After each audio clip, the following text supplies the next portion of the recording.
budol na po nagbalik si Bongbong Marcos mga par. Gusto na po siyang musuod na po balik sa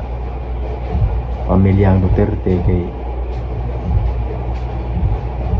nakasabota siguro ni si Bongbong Marcos mga par nga tiaw muna sa mga senador nga iyang gipang endorse wa kay nakalusot bisan usa anay kalusot si anang dito lapid maura gyud. So what's up ug maayong adlaw kanatong tanan ug ilabi na gyud sa ako ang mga supporters din ha ug sa ako ang mga subscribers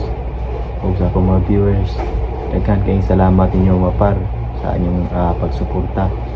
So karon mga par update ni Bongbong Marcos mga par kay gusto na si Bongbong Marcos makigpis sa pamilyang Duterte. Kalimtan na lang kuno ang pamulitika kay dili kuno siya ganahan og daghang kaaway kuno mga par. Mangbudol na po nagbalik si Bongbong Marcos mga par. Gusto na po siyang musuod na po balik sa pamilyang Duterte kay nakasabota siguro ni si Bongbong Marcos mga par nga tiaw muna sa mga senador nga iyang gipang endorse wa kay nakalusot bisan usa anay kalusot si anang dito lapid maura gyud nya si Erwin Tulfo maura gyud nakalapos mga par nya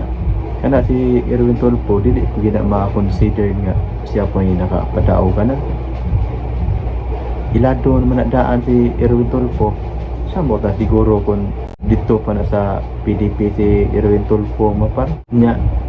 musugod na ang pamilyang Duterte mga par nga makigpis yan sa pamilyang Duterte nga manaman ila na magipadang ato si Tatay Digong ato sa Dahig musugod ka ng maanak ni Duterte usa siya musulti ana mga par mo nga makigpis siya sa pamilyang Duterte o sincero man ka na ang iyang tinguha nga maging alayon o balik sa mga Duterte mga par. Iyan ang limpyuhon ang iyang mga tao nga iyang gipang kuha kana iyang gipang saligan diya sa kamara kay tanawar ko na ninyo mga buaya diya sa ng kamara. Number 1 nga iyang limpyuhon diya, number 1 nga iyang tangtangon diya kana si Martin Romualdez kay mao nay kadagdangan mga par sa kagubot karon mao man ay number 1 gud nga hinungdan kay kana mang gusto mo gud niya nga iyang ipa-impede si Sara Duterte kay iba man ta nga gusto kay na siya mag vice president gusto kay na siya nga mohulip sa posisyon ni Sara Duterte kay kibaw man siya nga si Bongbong Marcos nga muragoy buot ng pwede ra ka ng atik-atikon lang o mga istorya na wala si Bongbong Marcos ba wala siya ikaw galingon nga kanang desisyon ba o nang tawgo na siya ni Tatay Digong bangag usa na niya buhaton kinahanglan niya iya sa nalipyuhon ang naa diya sa kamara kay mo na kadagdangan diya kana man si Martin Romualdez nga par mo na ka gasupnod mo na haling og kayo diha sa tanawar guto mga congressman no nga iyang gitanyagan og budget para sa eleksyon pila ka milyon ng yang ipanghatag para lang yun mamirma sa impeachment ni Sara naliman ka ng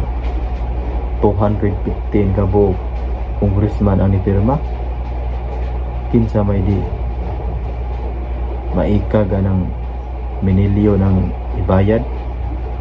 sadya makipis sa pamilyang Duterte iya sa nalimpiyahon niya number 1 ang utang number 1 yun na si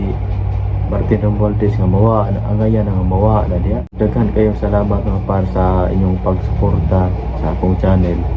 Unya palihog og subscribe mga par para ma-update mo sa akong mga i-upload nga mga video.